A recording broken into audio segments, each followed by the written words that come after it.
Hello everyone, a great piece of news for all the people who are working on Teams.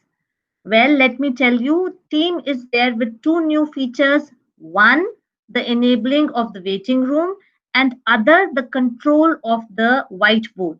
So, my dear friends, first in this video, I will be sharing the details. How can we enable the waiting room for the meeting and ensure that we admit the right people in the meeting room? So now what is the way to do it? I'll first of all tell you how do we schedule a meeting. Once we open the Teams, I have made the team of my 10C class. I am opening the calendar to schedule a meeting. I add the title, enabling waiting room. I set the time, whether the time is correct, then no need to change it. Then I add the channel to it, whichever channel I want to add, I want to have the meeting with. So I click on the trial channel and then I go on to general, and that is how the channel is selected. And I am sending the schedule of the meeting. So this is the meeting is enabling waiting room. You can see that the meeting has been scheduled. I'll go on to the meeting settings. I'll ensure that I'm able to make the changes. Now view, when I go here, I could have done it from calendar also. Just see here, I have come here. Now I want to change the meeting options. I want to change the meeting options. So click on the meeting options. When you click on the meeting options, So this is what you get to see. You will come to the meeting option settings. Now I have come to my meeting options of enabling waiting room meeting. See the first option that you have. Who can bypass the lobby? If you see here, people in my organization, click on to this and make it not the people in my organization, but change it to only me. The moment this setting is done, it means the waiting room has been enabled and the task is done, it's over.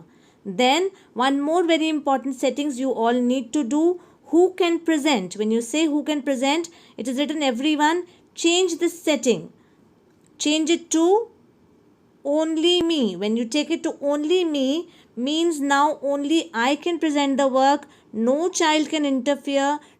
No child can trouble me in any way. They are now all the attendees. I am the only one who's presenting. I am the presenter and they are just the attendees. So this saves you from the hassle of being disturbed by the children. So now I have done two things. I have made myself the presenter and all the children the attendees, and I have enabled the waiting room. So click on save after all both of these things are done. So once that is done, means that everything has been saved, and you can say that you've been successful in enabling the waiting room and making yourself the presenter now. So that's it. Okay, now let's get back to the teams now. Let's get back to our meeting. I have made the changes. Once I've made the changes in the meeting options here by clicking here, then I join the meeting. Now, when I join the meeting, I'm the first one to join the meeting. No child can join the meeting before me. So even when I close the meeting, till the time I don't begin it, the children cannot begin. So that was a big problem that we all were facing, that children used to rejoin the meetings or used to join before us. That hassle is over now. So I join now, I click on join now, and I see that nobody is there. Once the child will come to attend the meeting, I'll get a pop up here that a child wants to enter the meeting. Waiting for my students to join. I've sent in the invite. Let me see if the waiting room has been enabled or not. Okay, I can see here Shreyan Datta is waiting in the lobby, so it is my wish whether I admit this child to enter the meeting or not, or I can deny the admission.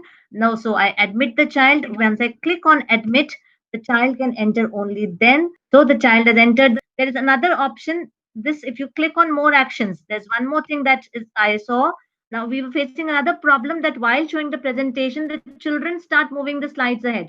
So even that, there is a cap on that. We can stop that. If I click on more actions, you go on to the top, show device settings. Right on the top, you can see show device settings. Click on this device settings and you get the options of meeting settings. Private viewing is on, means the child has the control of our presentations. So again, I have to switch it off. Once I control this, once I push it to the left, allow participants to move through the shared presentations on their own. So this is, if I just click it here, it is on the right. If I it means that I have allowed the participants to move through the shared presentations on their own. They can view it as per their wish. Maybe I am showing the second slide, and by that time the child has already moved on to the last slide. So that is again controlled by me.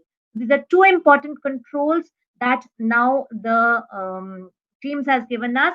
Another control of the whiteboard I will be sharing in the next video.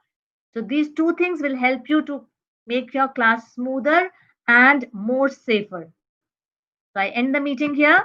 So I go on to this, and always never just click on to hang up, always end meeting. Once you end the meeting, only then it is ended for the students. You end it for everybody and the meeting ends. Enable the waiting room now for the students and be at peace. Thank you so much.